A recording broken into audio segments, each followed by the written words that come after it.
હોટલમાં જમવા જ નહીં જાઓ, એટલો ખરાબ એક્સપિરિયન્સ થયો છે. આજે હું ને આખા પરિવાર સાથે જાઉં છું ઢોસા ખાવા, તો ચાલો બન્યા રહેજો. અત્યારે અમે છે ને હોટલે આવી ગયા છે ઢોસા ખાવા હાટું, પણ છું એવું કે અહીંયા 10 મિનિટનો વેઇટ છે. નાનવાડી ત્યાં સુધી ટાઈમ પાસ ગમે એમ કરો તો ફોન જોઈ કંઈક કરી. આ બાબલું જો છે નનકું એવું એને રમાડી ગમે એમ ટાઈમ પાસ કરવાનો છે, કેમ કે 10 મિનિટ વેઇટ છે, કેમ કે આજ રવિવાર છે ને તો બહુ ગળદી છે. વેઇટિંગ પૂરું થઈ ગયું છે ને હવે અમે આવી ગયા છે અંદર હોટલમાં જમવા હાટું, અને છે ને ઓર્ડર મારી દીધો છે. હવે આનું પહેલાં છે ને હાફ ગણાતો, હવે ફૂલ ગણે. ઓય તું આ ફૂલ કેમ છો? હાફ જ રહેવું છું ને, હાફ રહેવું છે ખબર નહીં. આ જો એને ટાવર બનાવ્યો છે 2 માળનો, આ લે 1 માળનો, પાછો 2 માળનો. મારો ભાઈ છે ને અહીંયા આવી ગમે એમ ટાઈમ પાસ કરે છે. ડીશનો ઓર્ડર મારી દીધો છે હવે, અને હવે આવે પછી આ મારો ભાઈ જો કેવું ચટર પટર ખાયા કરશે, એમ મજા જ આવવા કરશે. એવું મારા ભાઈને તો, મારા ભાઈનું તો બહુ ભાવ પાછું. એની પ્રાઇસ પણ વધી ગઈ છે અને નિયમ પણ બદલી ગયા છે, એટલે આપણે છે ને હવે ફટાફટ જમી લઈએ. અડધી કલાક ક્યાંય વાટે બેઠા છે તો હજી ખાવાનું આવ્યું નથી, ઢોસા કાંઈ આવ્યું જ નથી, કાંઈ હજી સલાડે નથી આવ્યું. કપારતું મારો ભાઈ તો રોવા મળ્યો હશે, બહુ ભૂખ લાગી, કાંઈ આવતું કયું ના બેઠા છે વાટે, તો કાંઈ આવ્યું જ અડધી કલાક સલાડે. મારા ભાઈ એને કીધે અહીંયા આવેલા સલાડે એવું ને આવી હોટલ કોઈની હોવાય બધી વેઇટ કર્યા પછી જો મસ્ત આયા મેસૂર આવી ગયું છે. એમ કેટલો વેઇટ કર્યો પછી મેસૂર આવ્યું છે, ખબર તું? અરે સલાડ ને એવું આવી ગયું છે. મિત્રો અહીંયા છે ને મારે જમાઈ ગયું છે મારે ને મારા ભાઈને, તો હવે છે ને અમારે જમીને બહાર જવાનું છે.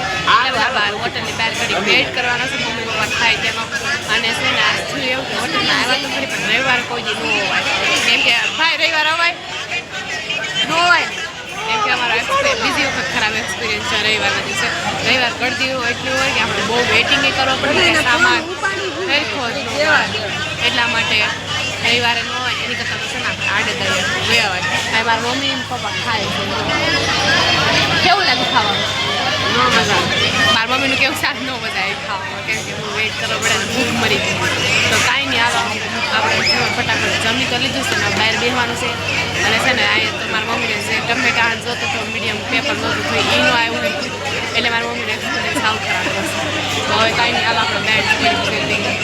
તો મિત્રો અત્યારે અમે છે ને બહાર આવીને બેસી ગયા છે. મારો ભાઈ જો નીચે બેઠા બેઠા ફોન જોવે છે, અને હું પણ અહીંયા ઉપર બેઠી બેઠી ફોન જોઉં છું. અને આ ઘડીક ટાઈમ પાસ કરીને મમ્મી પપ્પા આવી જાય પછી અમારે ઘરે જવાનું છે, ત્યાં સુધી વેઇટ કરીએ. બાબલું છે ને એને આમ રમાડતા હતા, અમારા મમ્મી છે ને રમાડતા હતા, હે ને મમ્મી?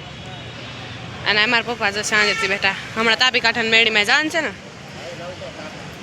ટાટા જવું મમ્મી, ટાટા ટાટા જવું તો ટાટા શું કરું? અમે અહીંથી ટાટા બાય બાય કરી છે આ જગ્યાને, અમને નહીં. અને અહીંથી હવે જાણ છે આપણે તાપી કાંઠાના મેળીમાં. રવિવાર કાંઈ મજા ન આવે, રવિવાર કાંઈ મજા નહીં, રવિવાર કોઈ દી આવવાનું જ નહીં. રવિવારે કોઈ દી રેસ્ટોરન્ટમાં ખાવા નહીં આવવાનું, એની જગ્યાએ આપણે ગમે તે વસલા દિવસે આવી જાય. બીજી વખત એવું છું કે અમારે રેસ્ટોરન્ટ પ્રત્યે નફરત જાગવા ઉફળવા તૈયાર થઈ ગઈ કામડી. પહેલી વખત મારી મમ્મી યારે ખરાબ એક્સપિરિયન્સ થયો હતો ને બીજી વખત બધા યારે. એટલે પહેલી વખત જોતું એવું કે મારી મમ્મીને છે ને ખાવામાં તાર આવી ગયો છે, નાખવું ઓપરેશન થયું, એવું બધું લાંબી પ્રોસેસ થઈ ગઈ. પણ આ વખતે એવું નથી ખાવા દીધું, એટલે કાંઈ વાંધો તો નથી. બહુ વેઇટ કરવું પડે ને ભૂખ મરી જાય પછી, એટલે ગમે નહીં. અને જે માગીએ ને હરખું કપાર રીતે ના મળે એટલે ગમે જ નહીં. પણ આગલી વખતે છે ને સન્ડેમાં આવવાનું. અત્યારે અમે જઈએ છીએ તાપી કાંઠાના મેરડીમાના મંદિરે. આપણે મેરડીમાના મંદિરે પહોંચી ગયા છે અને હવે આપણે જઈએ છીએ મંદિરની અંદર. તમે પણ માતાજીના દર્શન કરી લ્યો. માતાજીના અત્યારે સારા રીતના દર્શન થઈ ગયા છે, ને હવે આપણે જઈએ ઓલી તરફ. તો થઈ ગયા છે ને હવે અમે જઈએ છીએ ઘરે. અત્યારે તો અમે ઘરે આવી ગયા છે માતાજીના મંદિરેથી અને રેસ્ટોરન્ટથી, પરંતુ સન્ડે કોઈ દી રેસ્ટોરન્ટમાં જવાય જ નહીં, કેમ કે એક તો ઉપરથી ગળદી હોય ને એમાં સારું ખાવાનું ના મળે, અને પછી અનહાઇજેન થાય. અને આ એક્સપિરિયન્સ મારો ખાવાનો બહુ જ ખરાબ ગયો છે. પહેલી વખત તો ખરાબ ગયો હતો, પણ બીજી વખત પણ ખરાબ ગયો. અને આવા નવા બનાવ બને ને એટલે રેસ્ટોરન્ટમાં ખાવા જવાનું મન જ ન થાય.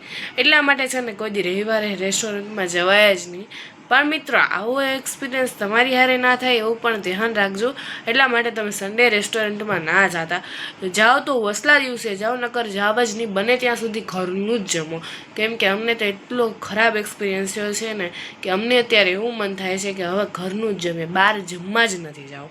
તો કાંઈ નહીં મિત્રો, હવે અમે ટ્રાય કરશું કે ઘરે જ જમીએ. બટ હવે આપણો દિવસ તો અહીંયા જ પૂરો થાય છે. ત્યાં હવે મળ્યા આગલા વ્લોગમાં. ત્યાં સુધી બાય બાય એન્ડ જય દ્વારકાધીશ. બટ જો તમને વિડીયો ગમ્યો હોય તો લાઈક શેર સબસ્ક્રાઈબ કરવાનું ભૂલતા નહીં. And bye bye.